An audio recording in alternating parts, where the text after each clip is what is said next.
माता के नवरात्रा की पूजा के बारे में बात चल रही है। तो कहा ब्राह्मणा क्षत्रिय वैश्य कनिष्ठो व भक्ति संयुता। आनंद की बात यह है इस पूजा में चारों वर्णों का अधिकार है। चारों वर्णों के लोग, हर जाति का व्यक्ति मां परंभा की पूजा करने में स्वतंत्र है। ऐसा नहीं है कि हमारा जन्म छोटी जाति में हुआ है, हम मां को नहीं पूज सकते। नहीं, महात्मा भगवान व्यास ने कहा पूजिए जगताम धात्रीम सा सर्वसुख भाग्य भवे। जो भी कोई मां की पूजा करेगा वह सुख के साथ जिंदगी का निर्वहन करेगा। चारों वर्णों के लिए मां की पूजा की बात कही गई। नवरात्र व्रतम कुर्यान नर नारी गणश्यः वांछितम फलमाप्नोति सर्वदा भक्ति तत्परा। जो स्त्री अथवा पुरुष भक्ति भाव से होकर नवरात्रा में माता रानी को पूजा करेंगे उनको मनोवांछित फल प्राप्त हो जाएगा। जो इस बार नहीं कर पाए मनौती मांग लें, कहें माँ आने वाली शारदीय नवरात्रा में हम आपका व्रत पूजा अनुष्ठान करेंगे, माँ आप कृपा कर दीजिए और हमें इस चीज की जरूरत है। माँ तेरे भंडार भरे हैं, तेरी कृपा से सब कुछ मिल जाएगा, हमारी इस मनौती को पूरा कर दीजिए। माँ कृपा कर देगी, बिल्कुल कर देगी। आस्वने शुक्ल पक्षे तु नवरात्र व्रतम शुभम करोति भाव संयुक्तम सर्वान कामान वाप्नुयात्। चैत्र की नवरात्रा व्यापार वाणिज्य को बढ़ाने में बहुत आगे, और शारदीय नवरात्रा इसकी भी बड़ी अद्भुत बात है। मोक्ष मुक्ति देने वाली, भक्ति देने वाली, ये दोनों ही नवरात्रा बड़ी अद्भुत हैं। तो वेदिन मंडलम कृत्वा पूजा स्थानम प्रकल्पयेत कलशम स्थापित तत्र वेद मंत्र विधानत। एक ब्राह्मण को घर बुलाइए और वेदोक्त मंत्र के द्वारा कलश स्थापन कराइए, कलश पूजिए, कलश रखिए। इस पूजा में कलश की बड़ी महिमा है। यंत्र सुरुचिरम कृत्वा स्थापित कलशोपरि बाप यत्ता श्याम पार्श्वस्था परिवार्तित। आपके पास कोई दुर्गा यंत्र वगैरह है उसको भी रख के पूज सकते हो। कलश के ऊपर नारियल रखिए। पूरी की पूरी बात बताई गई। त्रिकालम तत् कर्तव्य पूजा शक्ति वित्त साष्टम न कर्तव्य चंडिकाया शास्त्र पूजन। माँ के पूजन में पुष्पमाला इत्यादि से माँ को बतासा बहुत चलता है पूजा में। आप 500 रुपया किलो की बर्फी से आप पूजा करते हैं। ये बाजारू चीजें इतनी भ्रष्ट हो गई हैं, मैं यहाँ क्या बताऊं। कल सुदर्शन न्यूज वालों ने कल एक बड़ा पर्दाफाश किया है। फूड कंपनी में, इस देश की सबसे बड़ी कंपनी मान लीजिए, नाम तो यहाँ से नहीं बोलूँगा, जैसा कि वो दिखा रहे थे, हम सिर्फ खोरी में थे तो मुझे मोबाइल पर दिखाया जा रहा था कि उनके इतने बड़े कारोबार में जिनको सात्विक शाकाहारी ही माना जाता, उनके यहाँ भी मांस के लोथड़े मिले। नवरात्रा जैसी पावन जगह पर, पावन समय पर। इसलिए मेरा आग्रह पूर्वक निवेदन है कि इस पूजा में बाजारू चीजों को प्रयोग में न लें तो ठीक है। बतासे का भोग लगाइए, गुड़ का भोग लगाइए, चना बनाइए घर पर, ये सब चीजें लगाइए। बाजारू चीजों को प्रयोग में न लीजिए। ये गुटखा खाते हैं, बीड़ी पीते हैं, तम्बाकू खाते हैं, शराब पी करके बनाते हैं सब, नहाते धोते हैं नहीं। जूतियां चप्पल तो बहुत छोटी बात रह गई। तो इनके हाथ का वो बना हुआ और वो सब, फिर उसको आप भोग लगाते हैं। मैं बड़ा बड़भागी हूँ, भाग्यशाली हूँ, क्योंकि बाजारू चीज नहीं खाता और बहुत बरसों से नहीं खाता। और आप मेरे लिए लाया भी ना करें बाजार की चीजें को। मैं कितनी बार कहता हूँ काजू की बर्फी लाते हो, गुड़ ले आओ, गैया को खिला देंगे, तत्काल पुण्य आपको प्राप्त मिल जाएगा, हो जाएगा। ये सब बाजार की जो चीजें हैं, जो सब हमारे धर्म कर्म को बिगाड़ने में लगी हुई। जो ये गीला है तो सब फल है, फ्रूट है, उसमें तो कोई दिक्कत नहीं है। सूखा है, ड्राई फ्रूट है, उसमें तो क्या मिलावट होगी। लेकिन और ये मिठाइयाँ हैं, इनमें तो मिलावट के अलावा और है ही क्या इसमें। तो माता रानी की पूजा में बतासा है, गुड़ है, ये सब चीजों को बताया गया है। धूप दीपै सुनैवेद्य फल पुष्पै नेकसम गीत वाद्यम सूत्र पाठै वेद पारायणस तथा, रात्रि को आधी रात्रि तक जागरण करे माँ का। उत्सवस्तत्र कर्तव्यो नाना विधिस्त संयुते, उत्सव मनाए। एवं संपूजनम कृत्वा होमम मंत्र विधानत, अष्टम्याम वा नवम्याम वह कार्य वेदस्त पूर्वकम। लिखा है अष्टमी को हवन, नवमी को हवन, दोनों दिन के हवन की बड़ी महिमा है। अष्टमी का कन्या पूजन, नवमी का कन्या पूजन, दोनों की महिमा है, वर्णन है। ब्राह्मणान भोजयन पश्चात पारणम दशमी दिने। अब ये वो बात आगे देखो, स्पष्ट लिखा है ब्राह्मणान भोजयान पश्चात। इसमें दो बातें लिखी हैं, नवमी को कन्याओं को पूजन करा दो और दसवीं को ब्राह्मण को भोजन करा दो। दसवीं को ब्राह्मण को भोजन कराने के बाद अपना पारण है वो दशमी को कीजिए। जो माँ का भगत है, 9 दिन जिसने अनुष्ठान किया है, वो नवमी को अन्न नहीं, वो दशमी को प्रसाद लें, ब्राह्मण को भोजन करा के। मेरी बात तो स्पष्ट ग्रंथ में लिखी है, ब्राह्मणान भोजन पश्चात पारणम दशमी दिने, स्पष्ट लिखा है। वह अपने व्रत का पारण है वो दशमी को करे। नवमी को भी आप कर लेते हैं तो अपराध नहीं है, लेकिन अनुष्ठान की पूर्णता, पूरी पूर्णता तब है जब आप खुद का जो भोजन है वो आप दशमी को करें, दशमी के दिन। और माता रानी के भक्तों को तो ये चाहिए। अब तो खैर मैं अन्न नहीं खाता, जब भी मैं अन्न खाता था तब मैंने नवमी को कभी भोजन नहीं किया। तो मैं माँ का पुजारी हूँ, मैंने हमेशा प्रसाद दशमी को ही लिया। नवमी के दिन कन्याओं का पूजन किया, उन्हें भोजन कराया, कभी कभी ब्राह्मणों को भी भोजन दशमी को करा दिया, नहीं तो ज्यादातर ऐसे नवमी को कन्या पूजन करके दशमी को ब्राह्मण को भोजन करा के उसके तत्पश्चात फिर 10वें दिन जाकर के भोजन प्रसाद लिया। तो इन सब नियमों को हम लोगों ने खुद फॉलो किया है। तो इसमें स्पष्ट वर्णन है, ब्राह्मणान भोजन पश्चात पारणम दशमी दिने। दशमी के दिन ब्राह्मणों को भोजन करा के फिर दशमी के दिन आप भोजन कीजिए। कर्तव्य शक्ति तो दानम देयम भक्ति परिण्यप। भोजन करने से पहले अपनी शक्ति के अनुसार जो भी आप दान पुण्य कर सकते हैं वो दान पुण्य करने के बाद, संकल्प करने के बाद ही भोजन लीजिए। कर्तव्य शक्ति तो दानम, जो भी अपनी शक्ति है, शक्ति तो दानम देयम भक्ति परिण्यप। हे राजन, उन लोगों के लिए माँ भगवती की कृपा के कपाट खुल जाते हैं जो इस हिसाब से माँ का अनुष्ठान करते हैं। अरे आप तो ताली भी बड़ी सुंदर बजा लेते हैं। बजा तो लेते हैं लेकिन बजाते बहुत कंजूसाई से।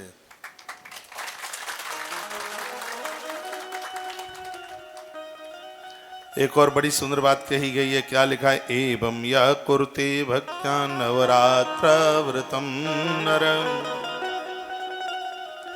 नारी वा सदवा भक्त्या विधवा वा पतिव्रता। कहा कि इस नवरात्रा के व्रत को पतिव्रता नारी,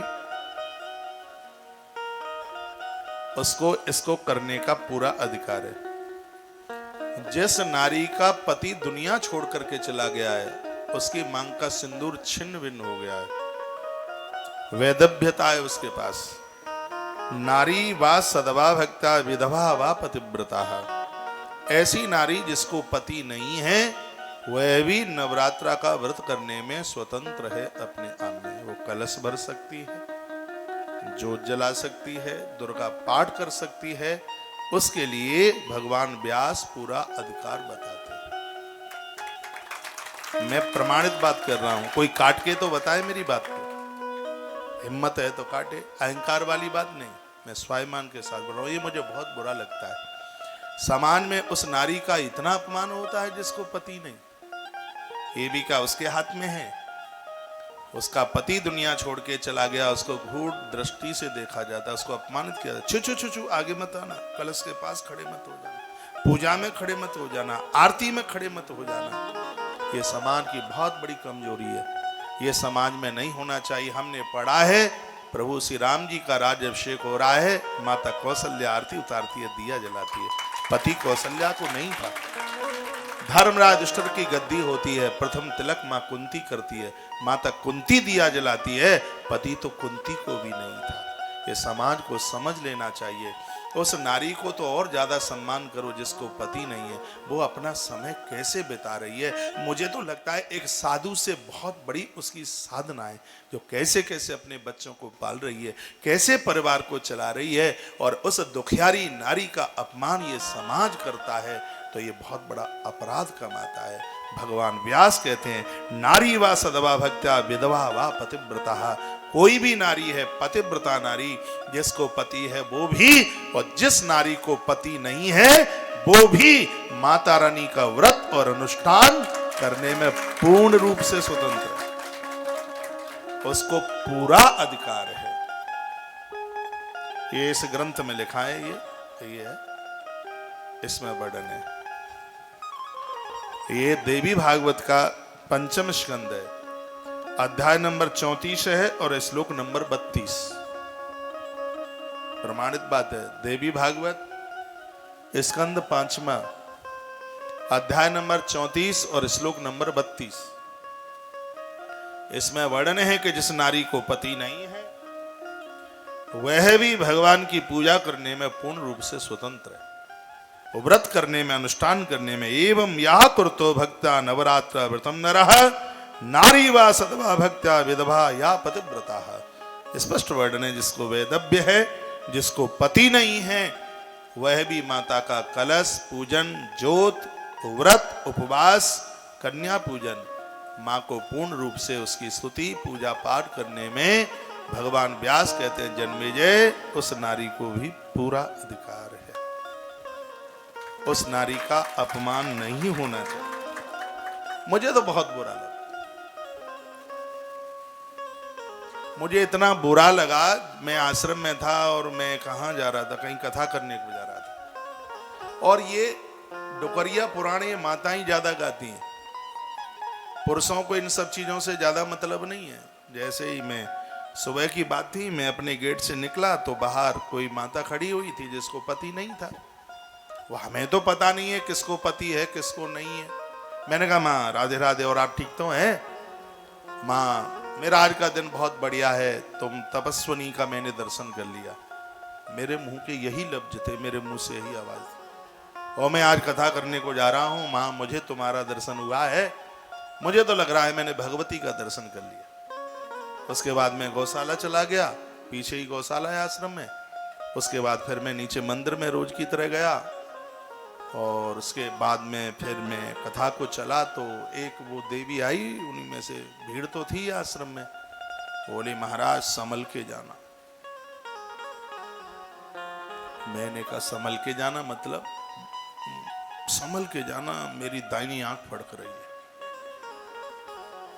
मैंने कहा रामदेव बाबा का ड्रॉप्स रखा है मेरे पास, उससे आंख फड़कना बंद हो जाता है। महाराज जी मजाक वाली बात नहीं है, बहुत संभल के जाना। मैंने कहा हो क्या गया है? बोले सुबह ही सुबह आपने एक ऐसी स्त्री का दर्शन कर लिया है कि जिसको पति नहीं है। वो तो अपने शब्द में क्या बोली मैं बोल भी नहीं सकता, आप संभल करके जाना। मैंने कहा डोंट वरी माँ, तू चिंता न कर, मुझे लग रहा है कि यही मेरी कथा जबरदस्त होगी। रामेश्वरम की कथा थी, हल्ला बोल आयोजन हुआ, उस माँ को मुझे दर्शन हुआ, जाते हुए रामेश्वरम की कथा करके हल्ला बोल कथा हुई। पता नहीं ये माताएं क्यों इन सब चीजों में इंटरेस्ट लेती हैं। ये नहीं होना चाहिए, ये नहीं होना चाहिए। ये आप नारी वर्ग का एक बहुत बड़ा अपमान कर रहे हो। मैं इन सब चीजों में, थोती बातों में मैं अपना मन लगाता नहीं। उसको मैं बोल के आया, मैं कहा देख मैं रामेश्वर कथा करके जा रहा हूं और इस वर्ष की सबसे बड़ा आयोजन होगा, क्योंकि मैं एक दुर्गा का दर्शन करके जा रहा हूं। मेरे मुंह के यही शब्द, और बड़ा अद्भुत आयोजन हुआ। मैं बहुत आग्रह पूर्वक निवेदन करूंगा, उस देवी को अपमानित मत करो। वो कैसे कैसे अपना समय पास कर रही है, कैसे अपने जीवन का निर्वहन कर रही है। हम और आप लोगों को तो उसको शक्ति देनी चाहिए, उसे कहना चाहिए माँ तू अकेली नहीं है, हम लोग भी तो तेरे ही हैं, हम तेरे साथ में खड़े हुए हैं। तो अपने आप में अकेलेपन का एहसास मत करना। हमारे शब्द तो ये होने चाहिए, लेकिन हम क्या क्या बोल करके उन्हें तोड़ देते हैं, उन्हें निर्बल कर देते हैं, उन्हें कमजोर कर देते हैं। मैं भगवान व्यास का 1000 बार आदर करता हूं, क्योंकि उन्होंने इस ग्रंथ में लिखा है, नारी वा सदवा भक्ता विधवा वा पतिव्रता। मां भगवती जगदम्बा की पूजा करने में जितना अधिकार पति वाली स्त्री का है, उतना ही अधिकार जिसको पति दुनिया छोड़ के चला गया उसको भी उतना ही अधिकार। ये लिखा है। अच्छा लग रहा है सुनने में? हाँ? भगवान व्यास बोले,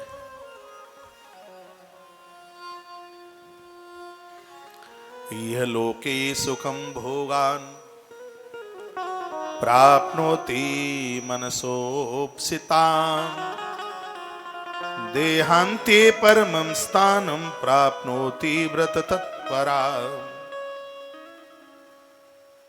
जो इस संसार में बहुत कुछ प्राप्त करना चाहते हैं, वह व्रत परायण, चाहे स्त्री हो चाहे पुरुष, उन लोगों को देवलोक की यात्रा के लिए अपने जीवन को धार्मिक बना देना ही चाहिए। हमारे ग्रंथों में लिखा है, कोटिम तक्ताम हरिम स्मरेत। करोड़ों कामों को करने से पूर्व भगवान के ही बन के रहिए, भगवती काम करो। ये नहीं कि सुबह नहाए धोए और बिस्किट और चाय लेकर पीने को बैठ गए। कुकरिया और सुकरिया जैसा जीवन न जिए। उनका पेट भरा हो तो भी बिष्टा के ऊपर मुंह मारते ही रहते हैं। सुबह सुबह भगवत अर्चन का समय, अपनी रसोई और अपने मंदिर में नहा के झाड़ू लगाइए। मैंने पूर्व में भी मैं बोला, बिना नहाए मंदिर में झाड़ू पोंछा नहीं। तुलसी बिना नहाए नहीं तोड़ी जाती, फूल भी बिना स्नान किए नहीं तोड़े जाते, कोई भी देवार्चन बिना स्नान किए होता नहीं है। इसलिए ऐसा आदत में डालिए कि स्नान तो सुबह जल्दी, और काम कुछ भी नहीं होता। मोबाइल टच करते रहेंगे, अखबार पढ़ते रहेंगे, सब चीज के लिए टाइम है, लेकिन इनके पास नहाने को टाइम नहीं होता। इंतजार करते रहेंगे, चाहे ठंड हो चाहे गर्मी हो। नहाने में तो इतने आलसी हैं, इतने प्रमादी हैं, 100 आलसी मरे तब एक एक जन्मे। इतना आलस्य होता है, इतना प्रमाद होता है। नहाने की मत बोल देना और सब कुछ बोल दो, पर नहाने को मत बोल देना। स्नान में परफेक्ट रहिए। ऐसा अपना भारत की संस्कृति है ये, जहां स्नान को पूजा पाठ से जोड़ा गया है, जहां सुबह भोर के स्नान को बहुत महत्व दिया गया। बहुत देश तो ऐसे हैं जहां रात को 12 बजे लोग स्नान करते हैं, वो चमड़ा चमकाने के लिए स्नान करते हैं। और हमारे यहाँ स्नान विकारों को समाप्त करने के लिए किया जाता है। हमारे यहाँ शुद्धता में स्नान को लिया गया है, पवित्रता में स्नान को लिया गया है। तो भोर में जल्दी जागिए, स्नान कीजिए, धरती माता को प्रणाम कीजिए, 5 गायों के नाम लीजिए, कुछ पुण्य श्लोकों के नाम लीजिए, गजानंद का नाम लीजिए, सुबह माता पिता को वंदन प्रणाम कीजिए। यही जीवन है। अच्छी बहू बन करके घर को चलाइए। कल हम उधर शिवखोरी में थे, वहां के पुजारी जी इतनी अच्छी अच्छी बातें बता रहे थे। कल मैं भी रास्ते में कुछ भक्तों के बीच में बोलता हुआ जा रहा था। अब आदत पड़ गई है तो चुप तो होते बनता नहीं है, कुछ न कुछ बोलते ही रहते हैं, आदत में आ गया है। 4 लोग बैठे हों, मन मानता नहीं है बिना बोले। कोई मैसेज था आचार्य जी के मोबाइल में, कहा बेटा बहुत बड़ा डॉक्टर बन गया है, माता पिता को पूछता नहीं है, मानता नहीं है, घरवाली से प्रेम करता नहीं है। वो बड़ी दुविधा है, बड़ी दिक्कत परेशानी है, पैसा बहुत कमाता है लेकिन सुख नहीं है। तो मैं आचार्य जी को बोल रहा था, क्या बताऊं, इतना हम प्रवचन में बोल देते हैं। आप बच्चों को डॉक्टर कलेक्टर तो बना रहे हैं, लेकिन आप अपने बच्चों को मनुष्य नहीं बना पा रहे। पहले बच्चों को मानव बनाइए, उसके बाद में अधिकारी कर्मचारी जो बना सकते हो सो बनाओ। सबसे पहले इन्हें मनुष्य तो बनाओ, इन्हें मानव तो बनाओ। ये मनुष्य बन करके डॉक्टर बनेंगे, ये तुम्हें भी पूछेंगे और जगत के प्राण भी बचा लेंगे। उल्टा पुल्टा काम नहीं करेंगे। सबसे पहले इन्हें मानव बनाओ। आज माता पिता बच्चों को मानव नहीं बना पा रहे, उनके पास ना तुम्हें बैठने को फुर्सत है ना उनको बैठने को फुर्सत है। आप उन्हें वो दे ही नहीं पा रहे हैं जिस खुराक की आवश्यकता है। अच्छी बेटी बनिए, जब तक तुम बेटी हो तब तक माता पिता का नाम बढ़ाइए, बहू बनकर पति का नाम बढ़ाइए और मां बनकर के बच्चों की ख्याति कर दीजिए। यही पिता को चाहिए। दशरथ जैसा बाप बनिए जिस धरती के अंधकार को मिटाने के लिए ऐसे पुत्र राम को प्रकट करता है, जिसकी पूजा आज मंदिर मंदिर में होती है। ऐसा पिता बनिए, ऐसा भ्राता बनिए, इतिहास में शास्त्रों में आपका नामांकन हो जाए। ऐसी बहू बनिए। माता जानकी का नाम पुण्य श्लोक में आ गया। पुण्य श्लोको नलो राजा, पुण्य श्लोको जनार्दना, पुण्य श्लोको च वैदेही। वो धरती की ऐसी बहू बनी जिसका नाम लेने से, सुबह ही नाम लेने से बुद्धि ऐसे चमक जाती है जैसे रीठा लगाने पर केश चमक जाते हैं। बुद्धि सीता माई का नाम लेने से ऐसे चमक जाती है। ऐसी बहू बनी। आप यहां बैठी हैं, मेरी जितनी भी मातृशक्ति भाई लोग, आप किसी के भाई हैं, किसी की पत्नी है, किसी के बहन है, किसी की मां है। अपने अपने फर्ज और अपने अपने दायित्व को पूरा कीजिए।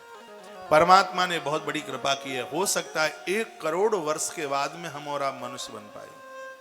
श्रीमद् भागवत के 5वें स्कंद में लिखा हुआ है, भगवान सुखदेव कहते हैं, राजन परीक्षित, ये जरूरी नहीं है कि द्वारा यह पुरुष द्वारा पुरुष बन जाएगा। परीक्षित, ये मनुष्य जीवन मिला है, 1-1 करोड़ साल तक तरसना पड़ेगा और ये जरूरी नहीं है द्वारा से मानव बन जाए। परमात्मा ने कृपा करी है, आज हम और आप मनुष्य बन करके आए हैं। मानवता के साथ जीवन को जिए। और ऐसा नहीं है कि मनुष्य जीवन से हमें इस्तीफा लेना पड़े, तरस जाएंगे इस जिंदगी के लिए। यह जीवन मिला है कुकर्मों के लिए नहीं, यह जीवन मिला है अच्छे काम करने के लिए। सुबह से लेकर के रात्रि तक शुभ कर्मों से लगे रहिए। हम लोग बूढ़े नहीं हैं, हम लोग अभी युवा हैं। और आज इन देवी देवताओं के साथ, सत्कार्यों के साथ जुड़े। माता पिता का लाड़ किसको बुरा लगता है? कुटुंब खानदान किसको बुरा लगता है? परिवार किसको बुरा लगता है? संसार की ये सब चीजें किसको बुरी लगती हैं? किसी को कुछ बुरा नहीं लगता। लेकिन आज हम एक दूसरी राह पर चल पड़े हैं। जिस आनंद में हम जी रहे हैं, मुझे लगता है कि इससे तो और दूसरा कोई आनंद हो ही नहीं सकता। इसका अनुभव हमने बहुत करीबी से। किसी नारी को देख करके लगता है कि हमारी माँ है, हमारी बहन है। मैं माता रानी के चरणों में बैठ करके बात बोल रहा हूँ, माँ इसकी साक्षी है। किसी भी स्त्री को देख करके आंख में वासना नहीं आती और हमें लगता है कि यही हमारी जिंदगी की सफलता है, यही हमारे जीवन का आनंद है। मैं आप सबको बहुत आग्रह पूर्वक निवेदन करूंगा, मनुष्य जीवन मिला अच्छे कर्मों के द्वारा, लेकिन जो अफसर रिश्वत लेगा, खोटे काम करेगा, उसको नौकरी से बर्खास्त कर दिया जाएगा। उसकी पेंशन के ऊपर खतरा हो जाएगा। उसको बाद में मिलने वाला रिटायरमेंट का जो पैसा है वो भी नहीं मिलेगा यदि ऊट पटांग काम करेगा। तो मनुष्य बनकर के 84 लाख योनियों में सब योनि के ऊपर अफसर बन के आए हो, अधिकारी बन करके आए हो। मनुष्य सभी योनियों का पिता माना गया है और पिता तो वो है जो सबका पालन करे। लेकिन आज मनुष्य मांसाहारी बन करके और इतने गलत काम कर रहा है, शराबी बनकर, रिश्वतखोरी बन करके इतना गलत काम हो रहा है जो भारत की शोभा के ऊपर धब्बा लगाता है। ये मेरे देश में कभी भी नहीं होता। मैं 2006 में बाहर की यात्रा में था, कहीं विदेश की यात्रा में। मेरे साथ एक अग्रवाल फैमिली दिल्ली से, वह मुझे बोले कि महाराज जी ताइवान की यात्रा कैसी लगी? 5-7 कंट्रियों में थे। मैंने कहा 2 पैसे की भी नहीं, मुझे अच्छा नहीं लग रहा है। कहा कारण बताइए? कहा मेरे यहाँ मेरी माताएं बहनें पल्लू सिर के ऊपर रख करके चलती हैं, लगता है कि इसको प्रणाम करो, जिसके चरण छूकर इसका आशीर्वाद ले लो। लेकिन यहाँ तो 80 साल की बुढ़िया जीन्स पहन करके चलती है। इसमें मातृत्व का दर्शन नहीं होता, इसकी निगाहों में खोटापन दिखाई देता है। और ये मैं गलत बात नहीं कह रहा हूँ। मैं एक मोबाइल कहाँ, मैं विदेश की कौन सी धरती पर था,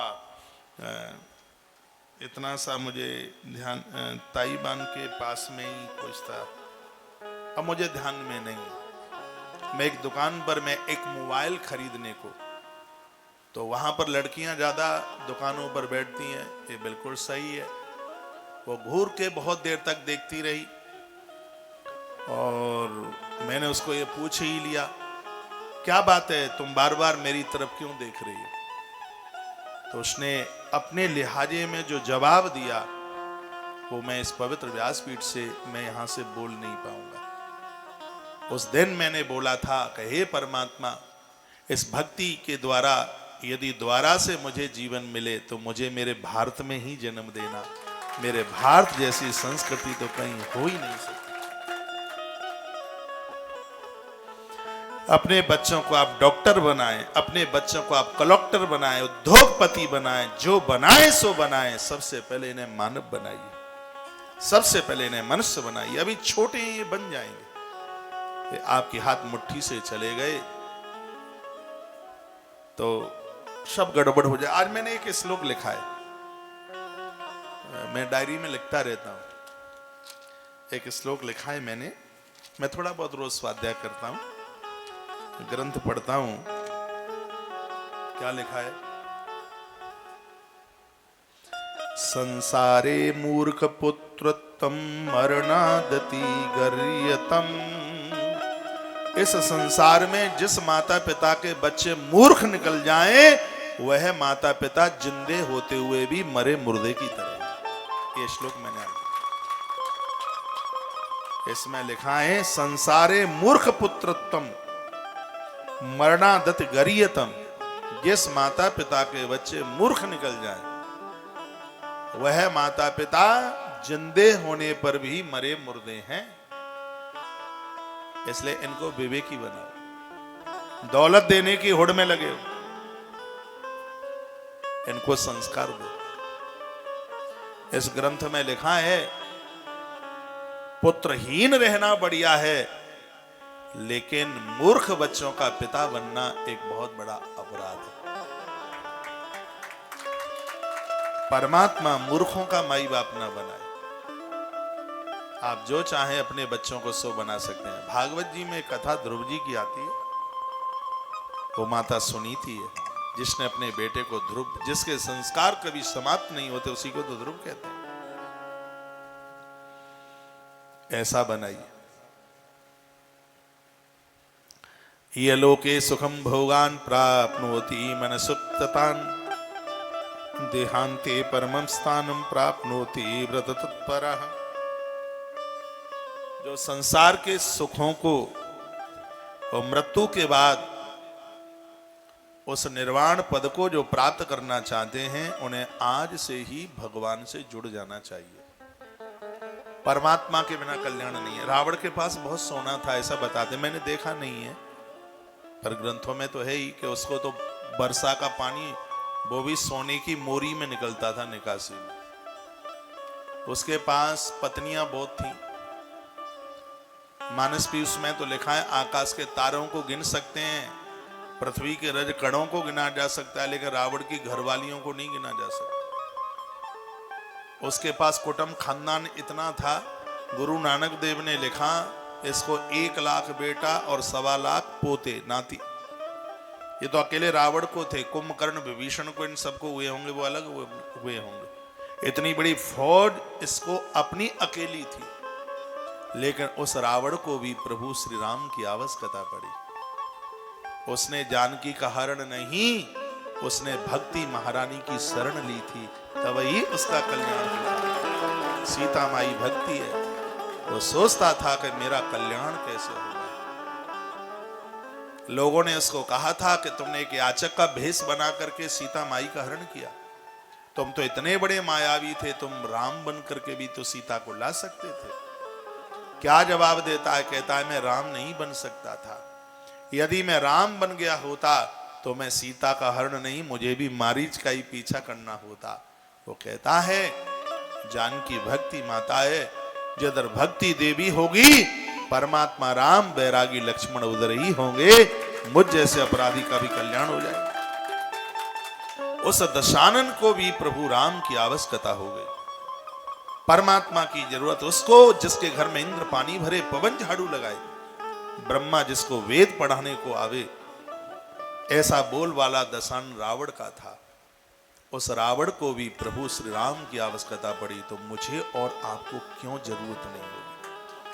आज युवा अवस्था में तो ये लगता नहीं है, लेकिन जब उम्र ढलती है तब पता लगता है अपने कुकर्मों का, अपने गलत कामों का।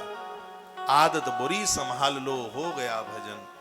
आदत बुरी संभाल लो, सुधर जाए, बदल जाए, नहीं तो बड़ा मुश्किल हो जाएगा।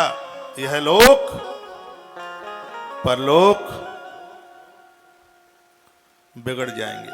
देव्यांशा चौहान आपने लिखा है, गुरुदेव आपने अति सुंदर श्लोक लिखा है, आपको बार बार प्रणाम। श्लोक तो भगवान वेद व्यास का है, मुझे याद बना रहे इसलिए उसको मैंने अपनी डायरी में लिख लिया है एक सूत्र के रूप में। कथा कहते तो मुझे 26 साल हुई हैं, लेकिन कुछ बातें ऐसी हैं जो मेरे हृदय में जगह बना देती। मैं नित्य स्वाध्याय करता हूं, इसलिए नहीं कि मैं आपको अच्छी से अच्छी कथा सुना दूं, मैं इसलिए नित्य स्वाध्याय करता हूं कि मैं हर रोज अपने आप को बदलने में आनंद प्राप्त करता हूं। ये सूत्र मेरी जिंदगी के लिए जहाज बनते। अच्छी बात मेरे पास होगी तो अच्छी बात मैं तुम्हें दे पाऊंगा। मैं आपको रुपया दे दूं तो मैं आपको कुछ नहीं दे पाया, मैं आपको पैसा दे दूं तो क्या दिया। हाँ, यदि मैंने आपको एक बात दे दी, एक बात कल्याण का साधन बन जाओ। देखो, मेरे पास 1 रुपया और आपके पास 1 रुपया, आप मुझे अपना 1 रुपया दे दें और मैं आपको 1 रुपया दे दूं, तो दोनों के पास एक ही 1 रुपया होगा।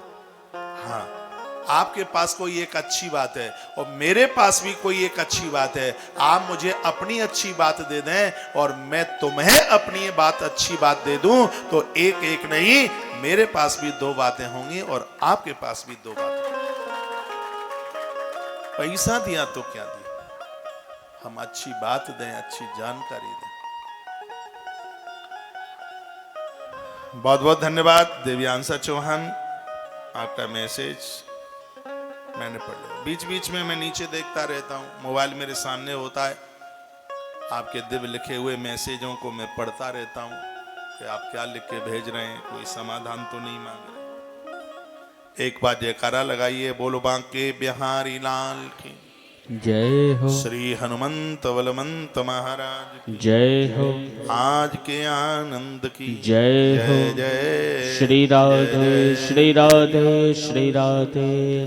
जन्मांतरे अंबिका भक्ति भवेत्या विचारिणी, जन्मोत्तम कुले प्राप्य सदाचारी भवेद्य सहा। वर्णन है, जो माता रानी के भगत बनेंगे और अंत में अपने जीवन को छोड़ेंगे तो अगला जन्म उन्हें संस्कारी माता पिता के यहाँ मिलेगा, संभ्रांत परिवार मिलेगा, सात्विक परिवार मिलेगा। ये माँ की बहुत बड़ी कृपा।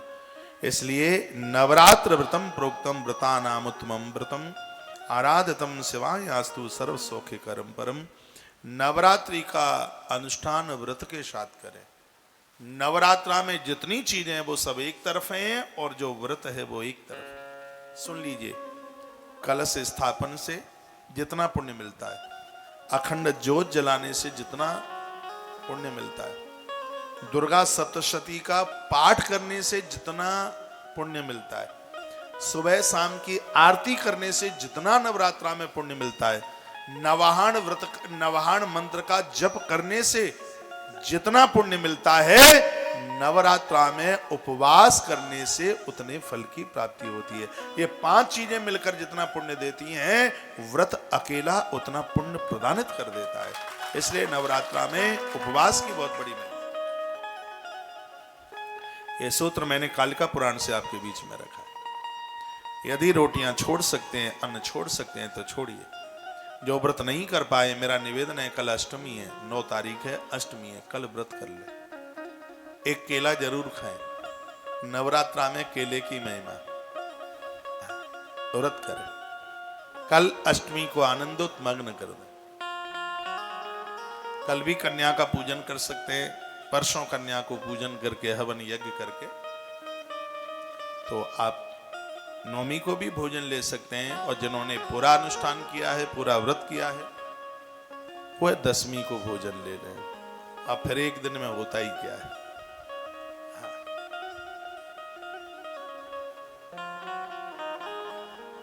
अब यहां से नीचे से पैदल इतना चढ़ गए, अर्धकुंवारी को भी पार कर दिया। अब किलोमीटर रहेगा। अब 1 किलोमीटर में आप घोड़ा पकड़ें तो महाराज क्या मतलब रहा फिर। तो पूरी चढ़ाई ही चढ़ गए हैं। जब इतना कर दिया, 9वीं तक आपकी यात्रा पूरी हो गई, तो अब एक रात में होता भी क्या है, एक रात और निकाल लो। 10वीं को ही ले लें। इस ग्रंथ में तो वर्णन भी आया 10वीं का। वर्णन क्या सुकंच परमं भूपः देहि सन्मन्मग्रहे पुनः पुत्रदारान् मासाद्यः लप्सते नात्र संशया। गर्भिणी नारी भी इस व्रत को करती है। दुनिया को सुख देने वाली संतान उसके गर्भ से प्रकट होती है। देवी लोके शुभे वासो भविता तेन संशया नारादिता भगवती यस्तई नरक भागिनः। जो माता रानी की आराधना करते हैं उन्हें कभी नरकगामी नहीं बनना पड़ता, वह कभी नरक का मुंह नहीं देखते। इतनी बड़ी महिमा है। ये लोकेत दुखाता नाना रोगई प्रपीड़िता। वर्णन है कि श्लोक में जो बहुत दुखी हैं, रोगों से ग्रसित हैं, ये परिपक्व है, वह माता जगदम्बा के पुजारी नहीं बने। उन्होंने पूर्व में माँ की पूजा नहीं करी है, इसलिए वो कष्ट भोग रहे हैं। नहीं तो माँ के चरणों में आकर किसी भी प्रकार का कष्ट नहीं रहता। बिलवोह दलई करीर वीरई सतपत्र चंप गई। ये आप लिख लें। अष्टमी के दिन बेलपत्र, करवईर कहते हैं संस्कृत में, वो फूल है करबरई, कनेर, जानते हैं कनेर? संस्कृत में उसको करबरी कहते हैं। और चंपकई, चंपा का फूल भी माँ उस पर राजी होती है। और गुड़ैल, कमल, गुलाब, ये माँ को चलने वाले फूल हैं। इनसे माता प्रसन्न होती है। और एक है फूल शतपत्रैषः, ब्राह्मी वगैरह, तो सब मैंने आपको बोल ही दी है। ये चीजें माँ को अति प्रसन्न करती है। धन विव सुखाड्यामान वा मानवंतम सकल गुणगणानम भाजनम भारती सा। निगम पठित मंत्रम पूजिता यर भवानी नपतलिक मुच्यतई सा अवंती अलोके। अब आपसे वेद के तो बहुत मंत्र आते नहीं होंगे। माँ वेद वाक्य सुनकर बड़ी प्रसन्न होती है। तो मैं एक दुर्गा गायत्री आपको सुनाई देता हूँ, या उसको रिकॉर्ड कर लें या याद कर लें। और 100 माला जपने के बराबर एक देवी गायत्री का फल होता। हर देवता की गायत्री है। मैं दुर्गा मैया की गायत्री, पहले गणेश जी की गायत्री सुना दूं, तत् शंकर जी की भी सुनाई देता हूं। एक दंताय विद्महि वक्रतुंडाय धीमहि, एक दंताय विद्महि वक्रतुंडाय धीमहि तन्नो दंति प्रचोदयात्। ये गणेश जी की गायत्री है। शंकर जी की गायत्री ओम तत्पुरुषाय विद्महि महादेवाय धीमहि तन्नो रुद्र प्रचोदयात्। हनुमान जी की गायत्री रामदूताय च विद्महि वायुपुत्राय धीमहि तन्नो हनुमत प्रचोदयात्। गुरुदेव की गायत्री, गुरु जी की भी गायत्री होती है। हिरण्यगर्भाय धीमहि ओम हिरण्यगर्भाय विद्महि वेदांतनाथाय धीमहि तन्नो सद्गुरु प्रचोदयात्। लक्ष्मी मैया की गायत्री, वो भी बड़ी अद्भुत है। मैं दुर्गा माँ की आपको सुनाई देता हूं। लक्ष्मी की विष्णु पत्नी च धीमहि विष्णु पत्नी च, भूल गया मैं तो।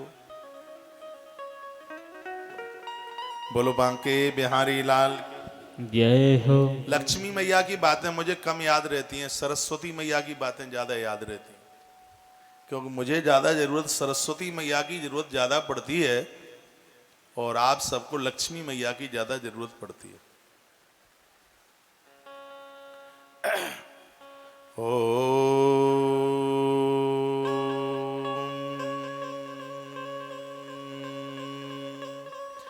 नारायणाय च विद्महे वासुदेवाय धीमहि तन्नो विष्णु प्रचोदयात्। महालक्ष्मी च विद्महे विष्णु पत्न्यै च धीमहि तन्नो लक्ष्मी प्रचोदयात्। ये लक्ष्मी मैया की गायत्री। तो लक्ष्मी मैया और लक्ष्मी मैया के पति जी की दोनों की गायत्री सुनाइए आपको। अब है दुर्गा मैया की गायत्री। ओम कात्यायनै च विद्महे कन्या कुमारी च धीमहि तन्नो दुर्गा प्रचोदयात्। ये नवरात्रा में इसको तो बोला ही करे, आरती के बाद में बोले। आरती जब पूरी हो जाए, पुष्पांजलि करते हैं, तब ये मैंने कुछ गायत्रियां आपको निवेदित की हैं। ओम कात्यायनै च विद्महे कन्या कुमारी च धीमहि तन्नो दुर्गा प्रचोदयात्। नाना सुगंधि पुष्पाणि, ये बोल के फूल चढ़ाया जाता है। नाना सुगंधि पुष्पाणि यथा कालोद्भवानि च पुष्पांजलिर्मया दत्ता ग्रहणः परमेश्वर। भगवान को फूल क्यों चढ़ाते हैं? क्योंकि सुमन को पवित्र मन से लिया गया। सुष्टुम मना सुमन, यानी ये फूल चढ़ाकर हम भगवान को कहते हैं, प्रभु हमने अपना निर्मल मन आपको समर्पित कर दिया है। और वो निर्मल मन पर बड़ा राजी होता है। निर्मल मन जन सोई मोहि पावा, निर्मल मन जन सो मोहि पावा। मोहि कपट छल छिद्र न भावा। निर्मल मन जन सो मोहि पावा। मोहि कपट छल छिद्र न भावा। बोलिए भक्त वत्सल भगवान की जय हो। उनको निर्मल मन बहुत प्रिय है। जब आप देवी देवताओं को प्रणाम करते हैं, माताएं कभी लंबे होकर लेट के प्रणाम ना करें। भगवान को जब प्रणाम करें, आंख बंद करके एक श्लोक याद हो जाए तो उसे बोल ले। पापो हम पाप कर्मा हम पापात्मना पाप संभव त्रायमाम शरणापन्ना। हे प्रभु, हम अपराधी हैं, लेकिन आप हमें पापों से मुक्त करने वाले। हम प्रणाम करते हैं। पाय नाथ कहीं पाए गुसाई भूतल परे लकुट की नाई। रामायण की चौपाई बोल के, संस्कृत में श्लोक ना आवे तो पाय नाथ कहीं पाए गुसाई भूतल परे लकुट की नाई, ऐसा बोलकर भगवान को वंदन प्रणाम कर लीजिए। पूजा के बाद, आरती के बाद, पुष्पांजलि के बाद परिक्रमा और प्रणाम करने का भारी महत्व है। प्रसाद लेने का, प्रसाद बांटने का भारी महत्व है। शंकर जी की परिक्रमा लगाते हैं तो जहां पानी गिरता है जलहरी के सामने, उसको लांगा नहीं जाता।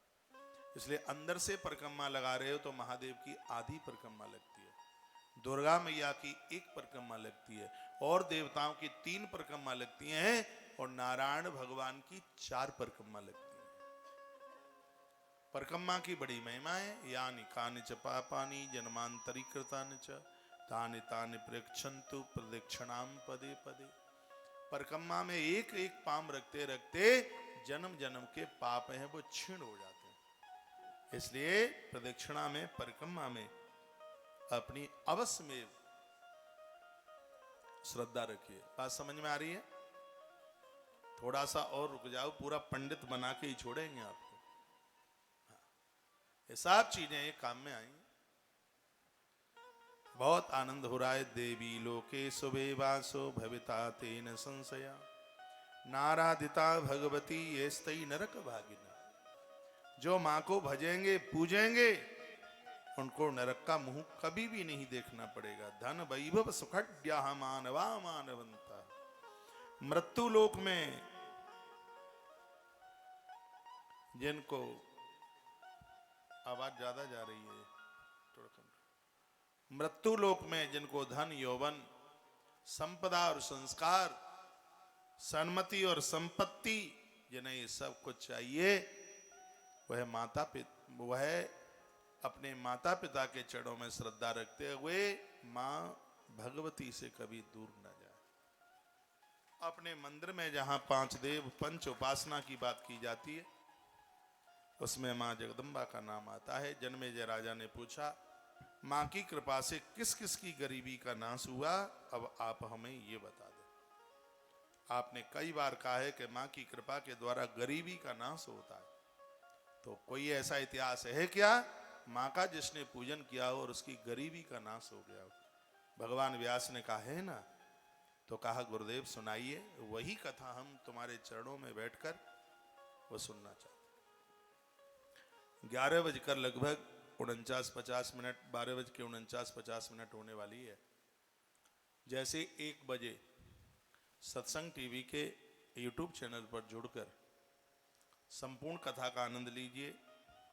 कथा को बिल्कुल छोड़िए मत। एक छोटी सी सूचना यह है, 11 तारीख से श्रीमद् भागवत जी की कथा है और अद्भुत कथा होगी। कथा के टाइमिंग्स दोपहर 12 बजे से लेकर के 4 बजे तक है। 1 बजे कथा छूटेगी, दूसरे दिन सत्संग टीवी पर सुनेंगे। तुलसी तपोवन YouTube चैनल पर पूरे 4 घंटे की कथा सुनने का सौभाग्य प्राप्त होगा। तो ये 11 तारीख से श्रीमद् भागवत जी की कथा को आप अवश्य में जरूर सुनिएगा, बहुत आनंद आएगा। बद्रीनाथ का अनाउंस मैं आपको कर चुका हूँ। डेट में 1-2 दिन का आगे पीछे हो सकता है, क्योंकि जगह उपलब्ध नहीं हो पा रही है। इसलिए अभी 2-4 दिन आप टिकट मत बनाइए। कार्यक्रम कन्फर्म है,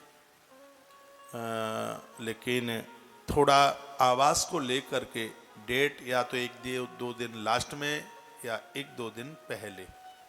यदि पहले होती है तो हरिद्वार का कार्यक्रम नहीं हो पाएगा, लास्ट में होती है तो कोई बात ही नहीं है। इसलिए अभी टिकट, कार्यक्रम कन्फर्म है, लेकिन वो डेट को लेकर के थोड़ा आगे पीछे हो सकता है। इसलिए अभी आप अपनी टिकट ना बनाएं। मैं 17 तारीख से लेकर 18 तारीख से, 17 तक तो वो कथा है, 18 तारीख से लेकर के 23 तारीख तक वृंदावन में ही हूँ। और आप जो जन वहाँ आ सकें आप जरूर आइएगा। और कथाएं आगे बढ़ रही हैं, आनंद हो रहा है। कभी वृंदावन पधारिए, आश्रम का भी आनंद लीजिए और हमारी गौ माता का भी दर्शन कीजिए। कल हमारे यहाँ गैया ने, एक ही गाय ने एक साथ 2 बछड़ियों को जन्म दिया है, तभी तो गौवंश बढ़ेगा। एक गाय ने, और दोनों बड़ी अद्भुत बछड़ियां हैं। मेरे पास फोटो आई हैं, दर्शन करेंगे आप? अरे बड़ी हिष्ट पुष्ट हैं गैया। गैया की बछड़ी, कल ही जन्म हुआ है उनका। देखो, एक गाय के पास 2 बछियां दिख रही हैं। अब इनमें से एक का नाम गंगा रख दिया है और दूसरी का जमुना रख दिया है। बहुत प्यारी है। यहां तो सब देसी नस्ल की ही गाय होती है। इस गौशाला में तीसरी बार, गैया ने इससे पहले 2 बार और ऐसी सुंदर घटना घटी है, तीसरी बार गौ माता ने एक साथ 2 बच्चों को जन्म दिया है। पद्म पुराण में गौ माता के द्वारा एक साथ यव संतान यानी 2 संतान को जन्म देना बहुत ज्यादा शुभ माना गया है, बहुत ज्यादा शुभ माना गया है। तो मैं कल से बड़ा गदगद हूँ, बहुत खुश हूँ कि गौ माता ने 2 बछड़ियों को एक साथ जन्म दिया है। यहाँ का आप वातावरण देखिए, यहाँ बहुत अच्छा लगता है, बहुत बढ़िया लगता है। आप जरूर पधारिए। इस समय ये माता वैष्णो देवी की ये पहली कथा है। यहाँ का भूसा गोदाम भरने के लिए 370 रुपया मन भूसा आ रहा है इस समय। अभी तो 650 रुपया मन था। 40 किलो का एक मन होता है, 370 रुपया मन आ रहा है, 925 रुपया कुंटल। आज के ये रेट में बता रहा हूँ। रोज मैं बात करता हूँ सुबह क्या हो रहा है, कैसे क्या हो रहा है। गौशाला में, मंडला की गौशाला में भी भूसा भरा जा रहा है और वहाँ के रेट काफ़ी कम है। जो हमें यहाँ 950 रुपया कुंटल भूसा मिल रहा है, मंडला में वह भूसा हमें 550 रुपया कुंटल मिल रहा है। वहाँ के रेट कम है। पिछले साल तो 3.5 ही मिला था, वहाँ 2 रुपया अब के बार ज़्यादा हो गया है। दोनों जगह भूसा भरा जा रहा है और आप इसमें ज़रूर सहयोगी बनिए। माँ वैष्णो देवी माता की कथा को, इस भूसा चारे को भरने के लिए ये पहला आयोजन है। 6,000 रुपये की एक छोटी सी गाड़ी, 11,000 रुपये में मझोली गाड़ी और 21,000 रुपये में सबसे बड़ी गाड़ी। 6,000 रुपये का भूसा आपको लगभग 108 गायों के लिए भोजन व्यवस्था में काम हो जाता है। 11,000 का जो भूसा है 225 गायों के काम में आ जाता है और जो 21,000 रुपये का भूसा है वो लगभग 500 गौ माता के काम में आ जाता है।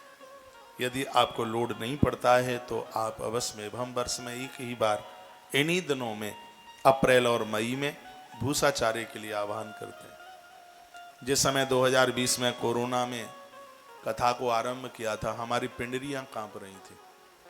लगभग 1 करोड़ 20 लाख रुपए की पेमेंट थी भूसे की। इतना भूसा खरीदा था और 2.5 महीने से मैंने कथा नहीं करी। यह लग रहा था कि होता क्या है। 30 अप्रैल थी, मैं चौड़े खेत में दोपहरी में खड़ा हुआ था। उस दिन को मैं भूल नहीं सकता। गुरुकुल के कुछ बच्चे मेरे साथ में थे। ड्राइवर सब भूख गए थे।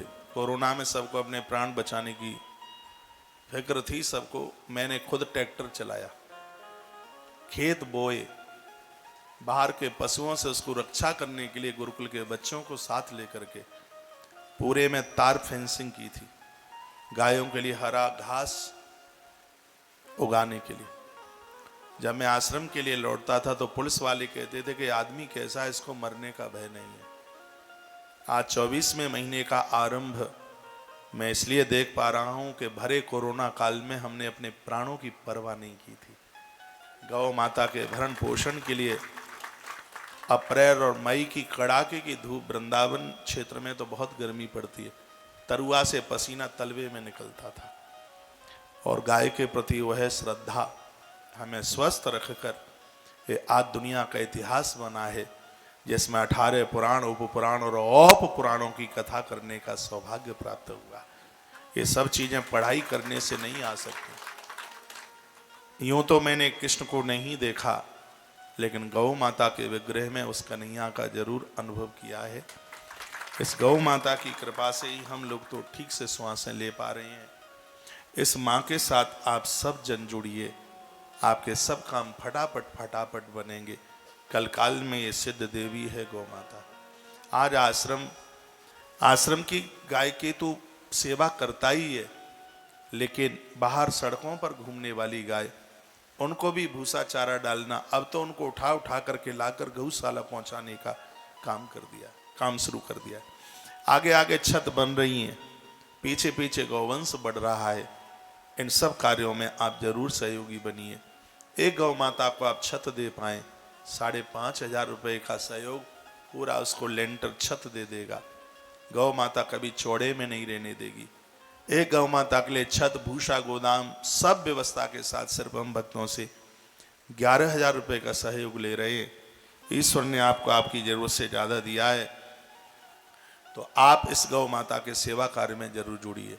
भक्तों से 21,000 रुपया लेकर के उनको आजीवन गौव्रती मेंबर बनाया जा रहा है।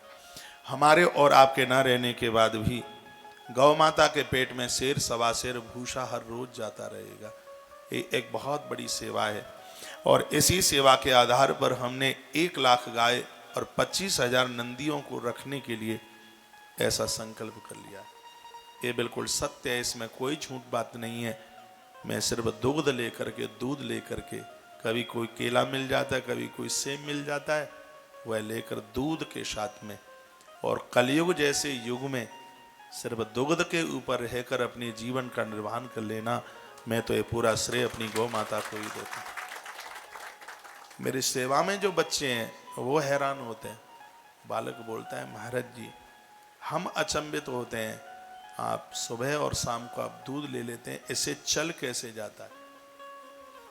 एक बच्चा तो बोलता है, मैं तो छोले के साथ 7-8 पूड़ियां एक बार में ले लेता हूं। चल रहा है और बहुत आनंद से चल रहा है।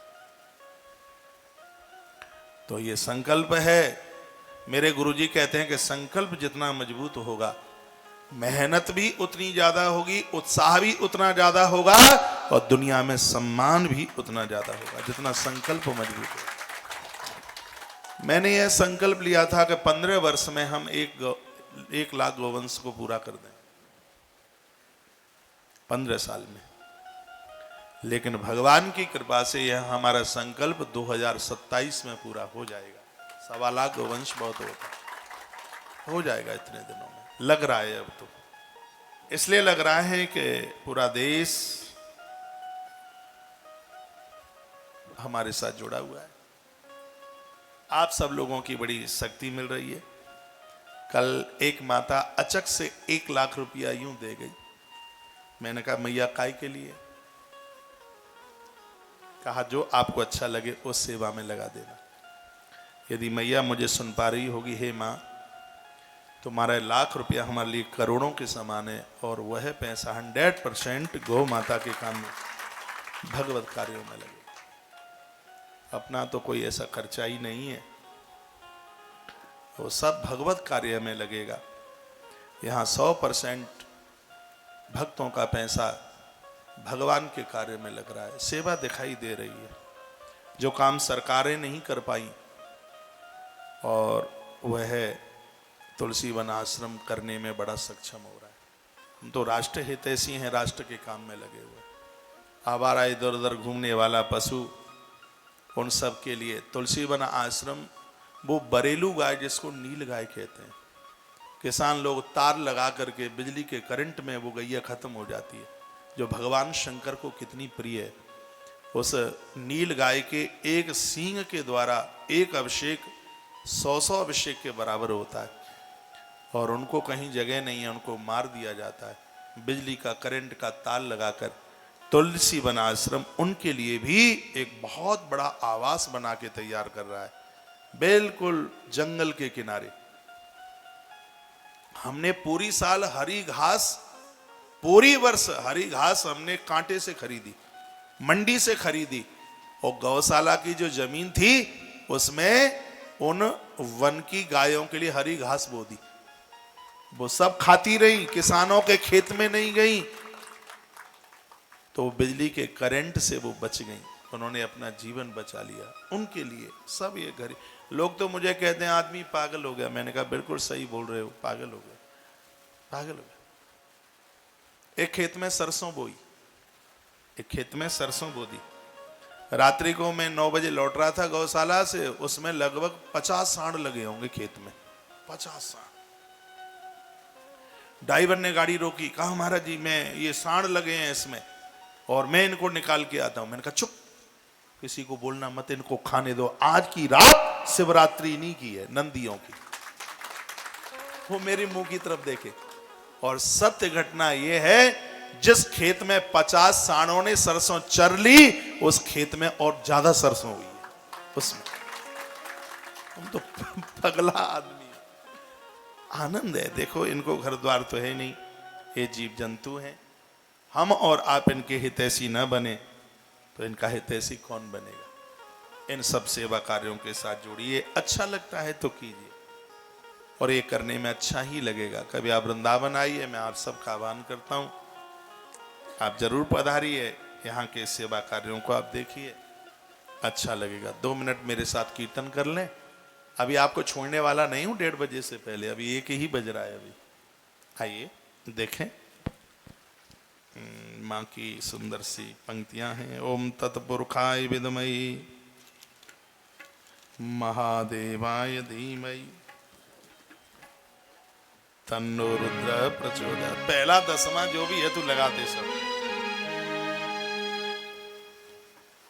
हो आए तेरे भवन, मैया दे दे तू अपनी शरण।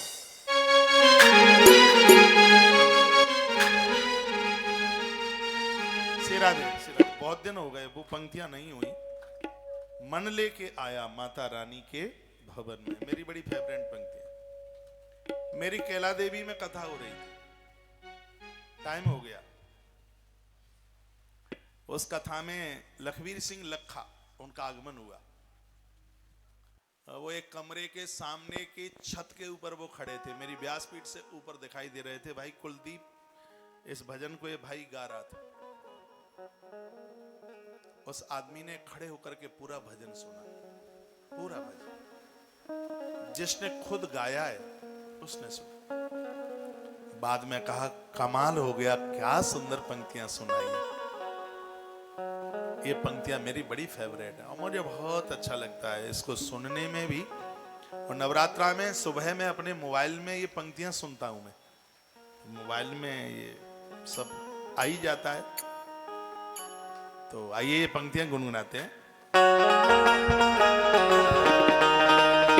श्री राधे।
जगदम्बे माँ। हाँ।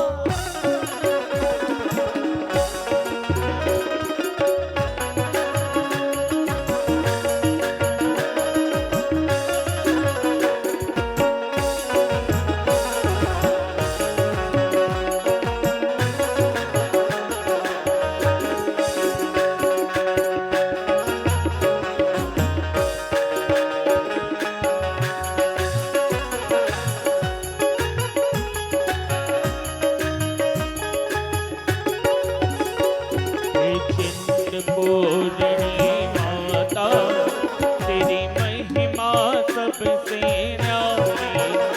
दिए कालिदास को दर्शन, तो भक्तों की है प्यारी। जो गरिमा तेरा चिंतन, तो चिंता हर ले सारी। तेरे भवन से झोली भर के जाते हैं सभी पुजारी। बड़ा सुख पाया, हाँ बड़ा सुख पाया, हमने रानी के भवन में।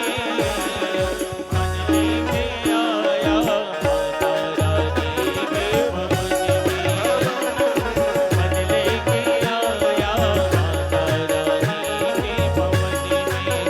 जय जय माँ अम्बे माँ, जय जय माँ जगदम्बे माँ।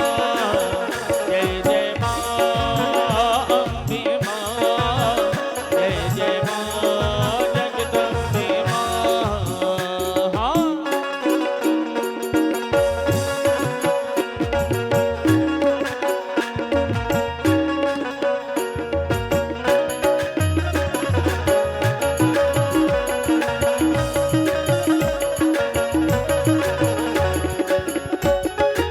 बोलो नैना देवी मैया की जय हो।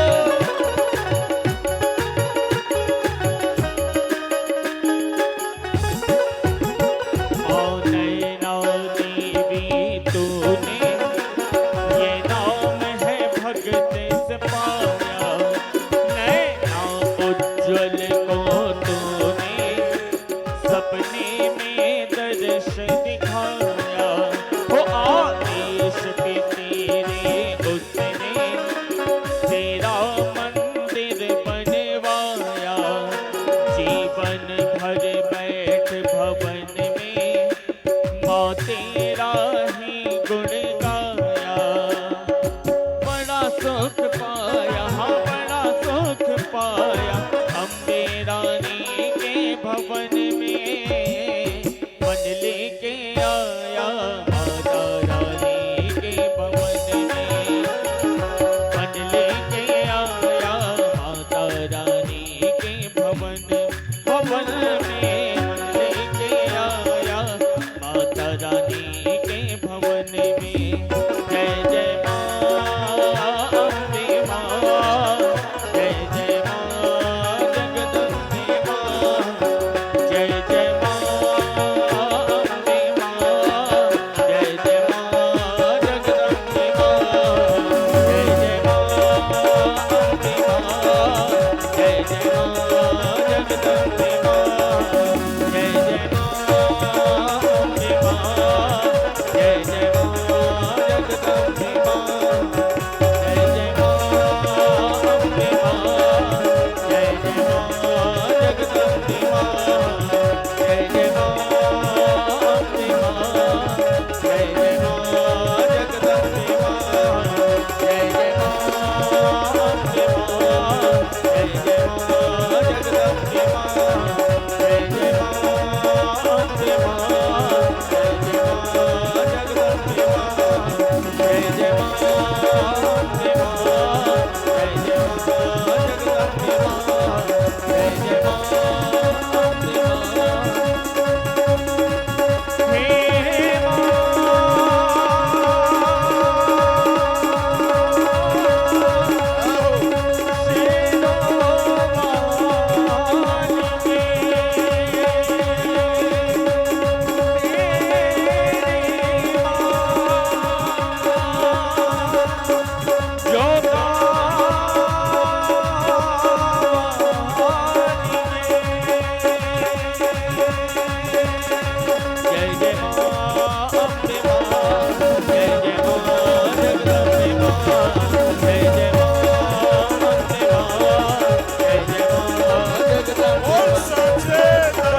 लेके आया माता रानी के भवन में, मन लेके आया माता रानी के भवन में, मन लेके आया माता रानी के भवन में।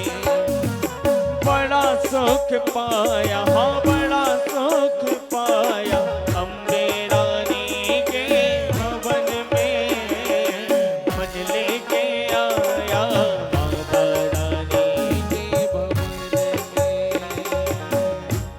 बोलिए सांचे दरबार की जय हो। महात्मा सोमेधा के कहने से नवरात्रा के समय पर सुरथ नाम के राजा ने और समाधर नाम के वैश्य ने एक विधि पूर्वक नवरात्रा का अनुष्ठान किया और अष्टमी की आदि रात्रि को स्वयं मां भगवती ने प्रकट होकर के उन दोनों को दर्शन दिए। मां के दर्शन उन्हें हुए, मां की कृपा से उसको राज्य मिला और उस वैश्य के परिवार के सब लोग उसको मनाने को आए, लेने को आए, लेकिन वो लौट के नहीं गया, वो तीर्थाटन के लिए निकल गया। जब तीर्थ में उसने अपने प्राणों को छोड़ा तो स्वयं श्रीमन नारायण मृत्यु लोक में उसको लेने के लिए पधारे। मां की कृपा से उसका कल्याण हो गया। ऐसी अद्भुत कथाओं का वर्णन इस ग्रंथ में किया गया।